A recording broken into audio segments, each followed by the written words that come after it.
दादी ओ मीठी दादी, किया हमको प्यार कितना। दादी ओ मीठी दादी, किया हमको प्यार कितना। कोई क्या दे सकेगा, दिया है दुलार जितना। कोई क्या दे सकेगा, दिया है दुलार जितना। दादी ओ मीठी दादी, किया हमको प्यार कितना। दादी ओ मीठी दादी, किया हमको प्यार कितना।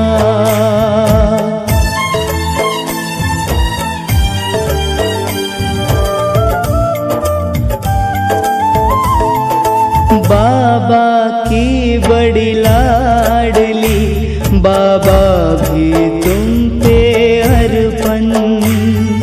हाथों में हाथ लेकर सब कर दिया समर्पण। हो बाबा की बड़ी लाडली, बाबा भी तुम पे अर्पण। हाथों में हाथ लेकर सब कर दिया समर्पण। तुमने भी खुद को दादी किया है बलिहार कितना। कोई क्या दे सकेगा, दिया है दुलार जितना।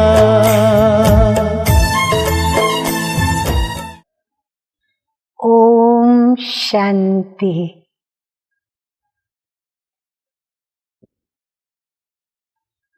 आज है हमारी प्यारी प्यारी, सबके दिलों को जीतने वाली, प्रभु के दिल तख्त पर सर्वोच्च स्थान पर विराजने वाली सभी ब्राह्मणों की अति प्रिय प्राण माँ, जिसको सभी दादी जी के नाम से जानते हैं, बुलाते हैं, लेकिन यह हरेक की ब्राह्मणों की प्राण माँ थी। ये बड़ी न्यारी माँ थी, बड़ी प्यारी माँ थी। ये संतुलन का एक मिसाल थी। लव भी था उनके पास, तो लव भी था। प्यार और कायदा दोनों में बराबर स्वयं चलकर सभी को न्यायपूर्ण चलाती थी। शायद ही कोई ऐसा मिलेगा जो दादी को प्यार न करता हो। दादी का जो सरल स्वभाव था, तो दादी के पास कोई कैसा भी रूठा हुआ आवे, दादी उसको मना लेती थी। मनाने की विशेषता थी। कोई लड़के झगड़ करके फरियाद करने आते थे, तो दादी कभी एक पक्ष की बात सुन करके निर्णय नहीं लेती थी। दोनों पक्ष से पूरी बात सुनने के पश्चात दोनों को बिठाकर ऐसा उनका मेल मिलाप करा देती थी कि दोनों एक दो के लड़ने के कारण को भूल जाते थे और दोनों ही घृणा भाव को छोड़कर और आपस में फिर से जो उनके स्नेहपूर्ण संबंध होते थे उसमें आ जाते थे। ऐसे ही हमारी ये दादी,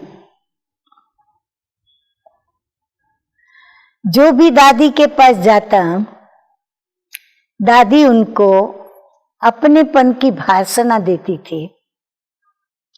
गरीब को ऐसा ना लगे कि मैं गरीब हूं इसीलिए दादी का व्यवहार ऐसा है। अनपढ़ को भी ऐसा ना लगे कि मैं अनपढ़ हूं, पढ़ी लिखी नहीं हूं या पढ़ा लिखा नहीं हूं, इसीलिए दादी का मेरे साथ ऐसा व्यवहार है।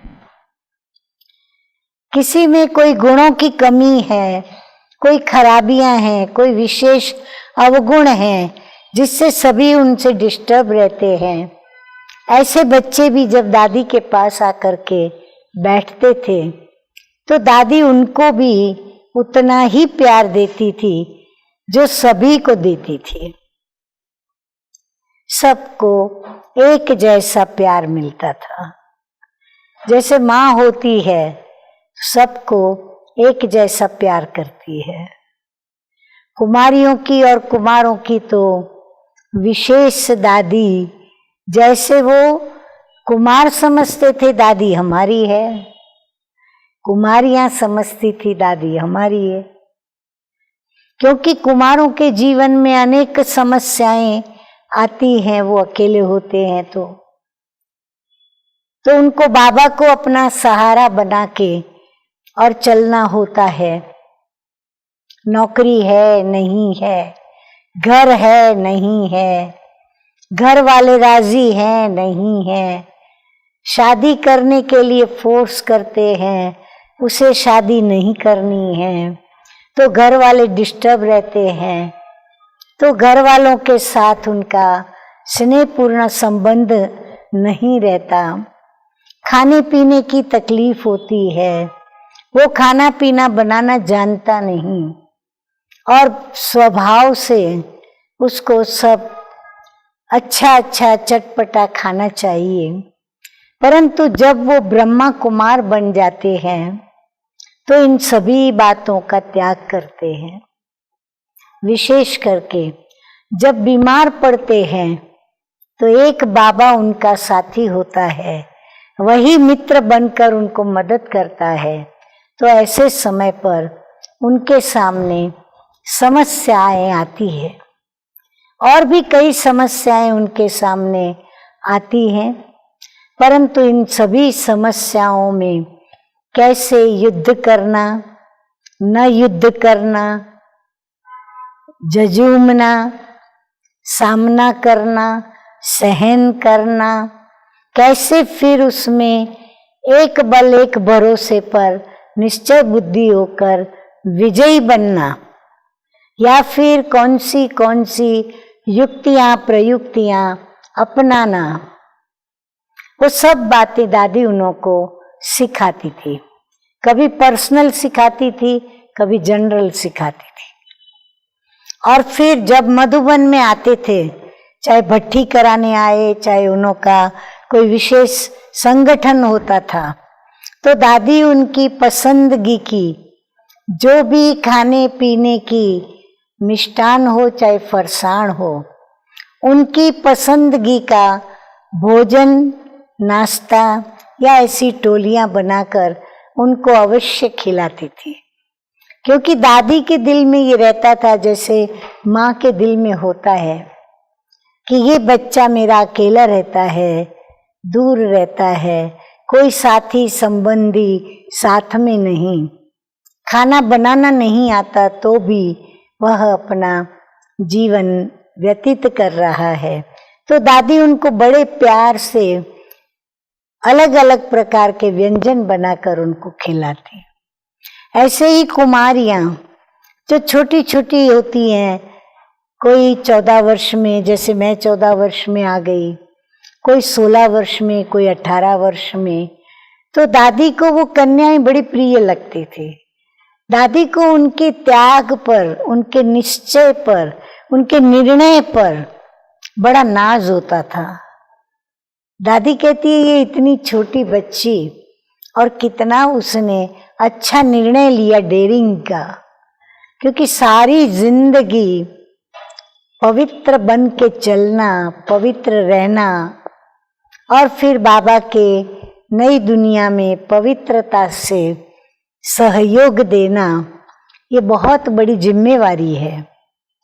और फिर आगे चलकर ज्ञान और योग सीखने के पश्चात उन्हों को सेवा केंद्र संभालना होता है, जिम्मेवारी उठानी होती है। तो दादी उन्हों को इतनी प्यार भरी मधुर मधुर शिक्षाएं देती थी, जैसे माँ कोई अपनी बेटी को ससुराल जाने से पहले भी, ससुराल जाती है तब भी, और ससुराल के बाद जब जब भी मिलने आती है और अपने दुखों को रोती है, अपनी समस्याओं को लेके आती है, प्रश्नों को लेकर के आती है, तो माँ उनको बड़े प्यार से वो शिक्षाएं देती है जो बच्ची सुन करके एकदम समाधान स्वरूप हो करके माँ से जाती है। तो ऐसी हमारी दादी भी समाधान स्वरूप थी सभी कन्याओं के लिए, सभी समर्पित टीचर्स बहनों के लिए। दादी का नाम क्या पड़ेगा, सभी के चेहरे खिल जाते थे और आज भी खिल जाते हैं। तो दादी में ये एक ऐसी कला थी जो हर एक को अपना बना लेती थी। दादी ये वही पतित पावनी गंगा नदी समान थी नहीं, लेकिन गंगा नदी ही थी जिसकी लहरों में सब कोई लहराता था और उनके हर स्वभाव का सभी अनुभव करते थे। अनुभव में उनके यही बातें आती थी कि कैसे दादी अपने अलग अलग रमणीक स्वभाव, दादी अपनी ज्ञान की लहरें, दादी अपनी दृष्टि के द्वारा निहाल करने वाली वरदानी दृष्टि, दादी के बोल में वो निश्चय की झलक, मस्तक में रूहानियत की फलक, और फिर उनको साथ लेकर के चलने का ये जो दादी का जलवा था, वो एक देखते ही बनता था। दादी जहां जहां जाती, यानी जहां जहां ये गंगा नदी बहती गई, पवित्र रहने का सभी को सिखाती गई और पवित्रता के साथ साथ शुद्ध, उच्च, नैतिक चारित्र्य बनाने की मधुर शिक्षा भी उन्हों को देती गई। साथ में उनके अंदर वो बल भी भरती गई। दादी की मैं एक और बात आपको खास बताती हूँ, जो शायद मेरे ख्याल से अभी तक किसी ने बताई नहीं है, परंतु सभी दादी की उस बात को याद जरूर करते हैं और हर एक याद करता है। दादी रोज मुरली सुनाती थी। दादी का मुरली सुनाने का तरीका एक अपना था। दादी की मुरली एक अलग ढंग की, जैसे कोई मुरली की तान बजती हो, परंतु उस मुरली को जब सुनते थे तो बीच बीच में जब बाबा मुरली के अंदर कोई ऐसी बातें बताता था कि देखो तुम बच्चों को बाबा ने जन्म जन्मांतर का वर्षा दिया, तुम बच्चों को बाप जन्म जन्मांतर के लिए पावन बनाता, घर ले जाता, तुम्हारे लिए स्वर्ग लाता, तुम्हें स्वर्ग में ले जाता, और तुम उसको कहते हो मेरे परम पिता हैं, तुम उनसे वर्षा लेते हो, तुम उनके वारिस हो, फिर भी कहते हो, और वो भी तुम बाबा के सामने ही बाबा को कहते हो बाबा हम आपको भूल गए। तो दादी उसी समय बहुत मीठा मीठा मुस्कुराते हुए जैसे बाबा को जवाब देती थी, हाँ बाबा ये तो हमारी गलती होती है, हमें माफ करना, लेकिन अब हम आपको कभी नहीं भूलेंगे। और कभी कभी बाबा कोई रमणीक बातें बताते थे तो दादी वो रमणीक बातें सुनने के पश्चात दादी को इतना बाबा के ऊपर प्यार आता था, दादी भूल जाती थी कि मैं कोई संस्था की प्रशासिका हूं। दादी इतना मस्ती से, इतना मस्त रीति से कहती थी, वो तो चोर है, चोर चोरी करता है। क्यों? क्योंकि दादी के दिल को चुराया। न सिर्फ दादी के दिल को चुराया, लेकिन सभी के दिलों को उस कन्हैया ने चुराया, उस गोपाल ने चुराया, उस मित्र ने चुराया। बरोबर है? कन्याएं, माताएं, भाई, कुमार। तो दादी इतना प्यार से, लाड से, इतना मस्ती में मस्त होकर के कहती थी कि वो चोर है। तो दादी का ये जो बोलना, मुरली में बीच बीच में जवाब देना, नमस्ते करेंगे तो दादी मुड़ करके बाबा के चित्र के पीछे देखते हुए कभी याद प्यार देगी, कभी नमस्ते नमस्ते करेगी। तो ये जो सब दादी प्यार में कर्म करती थी, ये देखकर सभी को अंदर में जैसे परम आनंद की अनुभूति होती थी, क्योंकि दादी खुद एक ऐसे परम आनंद की अनुभूति के साथ बाबा के साथ ये वार्तालाप करती थी। तो ये भी एक बहुत अच्छी दादी के अंदर हम लोगों ने बात देखी। उसके पश्चात कई ऐसी भी बातें दादी में पाई, जैसे दादी इतनी मोहित मुद्रा से बाबा को याद करती, इतना मोहित रूप से दादी अपने बाबा के साथ के अनुभव सुनाती। मुझे लगता है कि जब दादी प्रेम से बाबा से ऐसे मोहित होकर के वार्तालाप करती और चोर हो ऐसा कहती, तो शायद प्रभु भी वतन से उनको देखते हुए उन पर अति मोहित होता होगा, और हुआ ही होगा। और मोहित होकर के उसने तो क्या किया, सिर्फ मोहित नहीं हुआ, लेकिन जैसे दादी मोहित हुई तो बाबा की बन गई। अब बाबा उन पर मोहित हुआ तो बाबा ने क्या किया, मुंबई के एक सबर्ब गाम देवी एरिया, उसमें उस एरिया में दादी एक सेंटर को संभालती थी। बाबा को इतना प्यार आया क्योंकि वो इतनी गुणवान थी, इतनी विशेषताएं थी, इतनी सेवा के नए नए प्लान्स सोचती थी, करती थी, और सभी के साथ उनका व्यवहार वैश्विक था। तो बाबा को भी उनके इन सब गुणों को देख के, विशेषताओं को देख के इतना प्यार आया, जो उनको संस्था में बिठाकर और संस्था की मुख्य प्रशासिका ही बना दिया।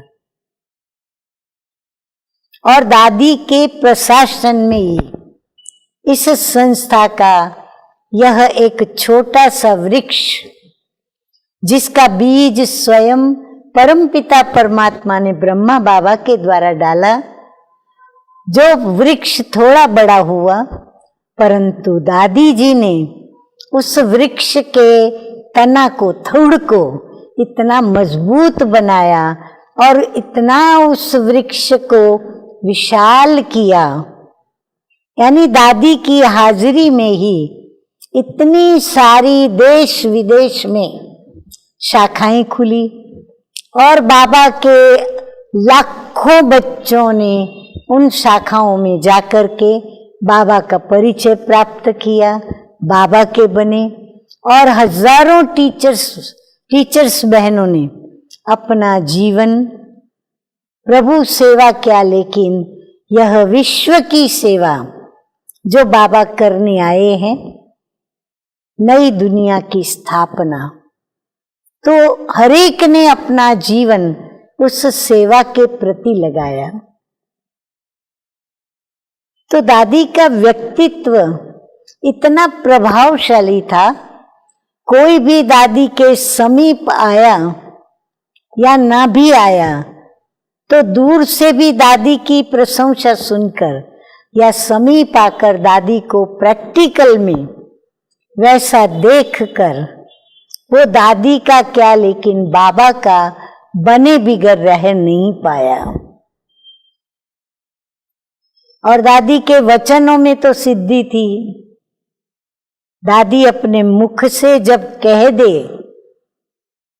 कि हाँ तथास्तु, शब्द भले न बोले, लेकिन दादी की मर्जी दिखाई पड़ती थी। उनके नैन, चैन और बैन कोई न कोई ऐसे सकारात्मक शब्द, विजय के बोल निकलते थे दादी के मुख से, जो सच होकर के ही रहते थे। ऐसी थी प्यारी दादी। और दादी को इतनी सारी ब्रांचेस, इतनी सारी शाखाएं, मोस्टली उन शाखाओं के अंदर छोटी छोटी कन्याएं जवाबदारी लेकर के संभालती थी। तो दादी को उन कन्याओं पर भी बहुत प्यार आता था। तो मुझे याद है दादी को सदैव उन्हों की चिंता रहती थी। चिंता के साथ साथ दादी यदि कहाँ जाती थी और दादी को यदि पता चलता था फलाना सेंटर छोटा और वहाँ एक छोटी सी बच्ची सेंटर संभाल रही है और वो बेचारी संकोच के मारे बोल नहीं पा रही है, जब बोलती है तो एक ही बार बोलती है संकोच से कि दादी हमारे पास भी आना, क्योंकि वो जानती है मैं दादी को किस हैसियत से बुलाऊं। लेकिन दादी के पास तो किसी की कोई हैसियत नहीं। दादी हर एक को एक समान देखती थी। तो दादी उनके चेहरे से उनके दिल की बात समझ जाती थी। फिर जब उस शहर में जाती थी तो दादी वो बात याद रखती थी और उस बच्ची के पास उस छोटे से सेंटर पर 10-15 मिनट का भी समय देकर जरूर उनको खुश करके आती थी। मुझे याद है एक बार दादी का जाना अफ्रीका के, साउथ अफ्रीका की तरफ का प्रोग्राम था। दादी मुंबई में आई थी, मुंबई से फ्लाइट लेकर के दादी को वहां जाना था, लेकिन परिस्थितियों के कारण वो फ्लाइट कैंसल हुई 24 घंटे के लिए। अब दादी 24 घंटा एयरपोर्ट पर बैठकर क्या करेगी? तो दादी ने तुरंत सोचना शुरू किया। साथी ने कहा इधर जाएं, उधर जाएं, ये सहज होगा, वो नजदीक होगा। लेकिन दादी ने अचानक ये कहा हम घाटकोपर में चलेंगे। क्यों? क्योंकि जन्माष्टमी का त्योहार था और दादी जन्माष्टमी के त्योहार पर वहां साउथ अफ्रीका के सेंटर पर जा रही थी जन्माष्टमी मनाने। अभी भी जन्माष्टमी आएगी, रक्षाबंधन हो गई, अब जन्माष्टमी आएगी, तो विशेष दादी जी की याद भी आई। तो दादी ने मेरे को कहा एयरपोर्ट पर कि हम तुम्हारे पास आकर के जन्माष्टमी मनाएंगे, और तभी हम भोग रात्रि को लगाते थे। तो हम लोगों ने दादी से छुट्टी लेके गए। बस खुशी के मारे पैर धरती पर नहीं थे, जैसे उड़ रहे थे। और थोड़े समय में हमको तैयारी करनी थी। हमको श्री कृष्ण का सुंदर महल बनाना था। दादी आने वाली थी और फिर भोग लगेगा, साथ में मोहिनी बहन थी, तो मोहिनी बहन भोग लगाएगी और कृष्ण का पाठ चलेगा। तो हम लोगों ने इतना खुशी खुशी में आकर सारा तैयारी कर ली। दादी आई, भोग लगा, जन्माष्टमी खूब धाम धूम से हमने मीठे मीठे बाबा की याद में कृष्ण को देखते हुए, कृष्ण को याद करते हुए मनाई। और फिर दादी गई। ऐसे ही एक बार घाटकोपर सब जोन से कनेक्टेड एक सबर्ब डोंबिवली, तो वो डोंबिवली सेंटर पर भी इसी प्रकार दादी लोकल ट्रेन में गई थी किसी स्थान पर। तो जब कल्याण में उतरी तो ट्रेन लेट हो गई, ट्रेन लेट चलने वाली थी। तो दादी ने कहा आप कहाँ जाएंगे, कुछ घंटे ही मिले थे। तो दादी ने सोच सोच के फिर अचानक कल्याण से नजदीक डोंबिवली था, तो दादी ने कहा हम डोंबिवली सेंटर पर चलते हैं। और आप नहीं मानेंगे, 3 सीढ़ी दादी चढ़ के ऊपर आई। और अचानक जब आई तो डोंबिवली सेवा केंद्र की जो जवाबदारी ली हुई निमित्त बहन थी, शकू बहन, अचानक दादी को देखकर एकदम हैरान हो गई। उसको कुछ सूझ नहीं रहा था, मैं क्या करूं क्या ना करूं, कैसे स्वागत करूं। फूल नहीं, तिलक नहीं, उस समय टाइम ही नहीं, घंटी बजी, सामने देवी के दर्शन। आप कल्पना तो करो, आपका इष्ट देव, आपकी इष्ट देवी अगर चैतन्य रूप में आप दरवाजा जैसे ही खोलो और यदि उनको ही सामने चैतन्य रूप में पाओ तो क्या हो, आत्मा जैसे बेहोश सी हो गई। तो दादी तो सीधा गई किचन में, बोला भूख लगी है मुझे तो, क्योंकि भोजन का समय था। तो दादी ने जाके उनका जो भोजन बना था वो भोजन सारा जाके देखा, एक एक बर्तन में क्या क्या बना के रखा है वो देखा और दादी भोजन करने बैठी। तो भोजन में लाल मिर्ची डाली हुई थी, दादी ने खाई, दादी को बहुत तीखी लगी।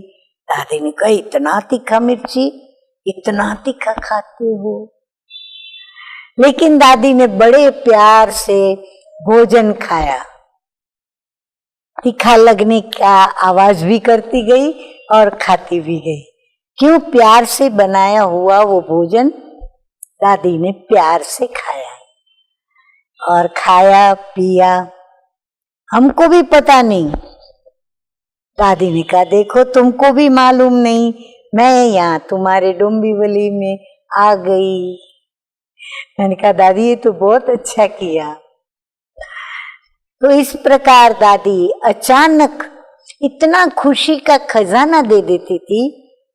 ऐसे नहीं सिर्फ सेवा केंद्र पर आके देती थी, नहीं, दादी को जब किसी के किसी प्रसंग का पता चलता था तो इसी प्रकार उनको वो खुशी के खजाने से उनकी झोली भर देती थी। बाकी दादी की तो महिमा जितनी करे उतनी कम है। वो तो महिमा सभी हमारे विविध वक्ताओं ने आपके आगे की होगी। तो मैंने सोचा चलो मैं आज आपको ऐसी बातें बताऊं। दादी समझो भाई कुमार लोगों के साथ क्रिकेट खेलेगी तो माथे पे टोपी भी पहन लेगी, टोपी पहन के उनके साथ क्रिकेट खेलेगी। कन्याओं के साथ खेलेगी तो डोंका लेकर के और गरबा रास भी करेगी। माताओं के साथ पास जाएगी तो उनके साथ मिलके कुछ रोटी बेलने का काम भी करेगी, कुछ तल लेने का काम भी करेगी। ऐसे नहीं कि बस दादी देखे ऑर्डर देवे और ऑर्डर देने वाली मालिक बन करके और करे, नहीं, दादी उनके साथ मिलकर के काम करती थी। और फिर जब देखती थी इन्होंने बहुत मेहनत की है आज, तो उनको स्पेशल बुला करके उनको शाबाशी भी देती थी, उनको विशेष टोली भी खिलाती थी, कभी नाश्ता भी कराएगी, कभी भोजन भी कराएगी, और फिर विशेष उनको सौगात भी देती थी। इतना उनको खुश कर देती थी। तो आज हमारी उस प्राण माँ दादी जी के बिगर हमारा मधुबन तो बिल्कुल सूना सूना सा है। हम जाते थे तो दादी कभी प्रेम के मीठे बोल से हमारा स्वागत करेगी, कभी दादी हमको फूल देके स्वागत करेगी, कभी दादी बाबा की तरह बाहें पसार कर हमको अपनी बाहों में लेगी, कभी दादी इतने मुंह पे जेस्चर अच्छे करके और ऐसे ऐसे ऐसे करेगी, कभी कहेगी अच्छा पहुंच गई। तो दादी ने विविध प्रकार से हमारा स्वागत करके ये दिखाया कि दादी हर एक को सम्मानित करती है, छोटा हो या बड़ा। तो दादी ने हर एक को सम्मान दिया। तो दादी की ये, और फिर दादी ने जो काम किए वो तो बात ही मत पूछो।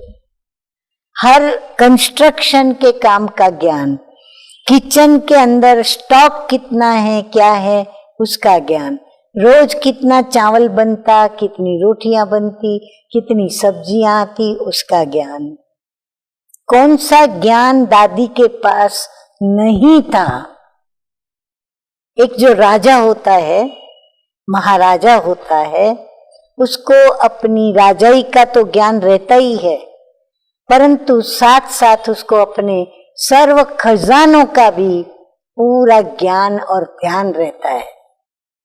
दादी को भी इसी प्रकार पूरी जो भी मधुबन में चीजें आती थी, जाती थी, मंगाते थे, बचत होती थी, सभी आते थे तो उनको क्या सौगात देंगे उनकी चिंता, टीचर्स बहनें आएंगी तो उनको क्या खिलाएंगे पिलाएंगे, कुमारों की क्या खातिरी करेंगे, कन्याओं की जो छोटी छोटी समर्पित टीचर्स आएंगी उनको कैसे खुश करेंगे।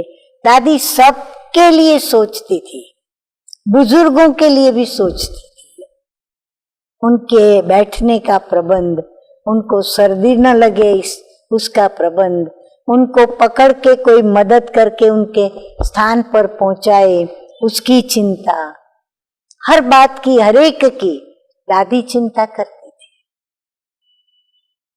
और कोई नहीं मानेगा उसको मना लेती थी। इतना प्यार से उनको बैठ के समझा देती थी कि वो रूठा हुआ सेकंड में मान जाता था और दादी का बन जाता था। तो मैं आपको हमारी दादी की क्या क्या बातें बताऊं।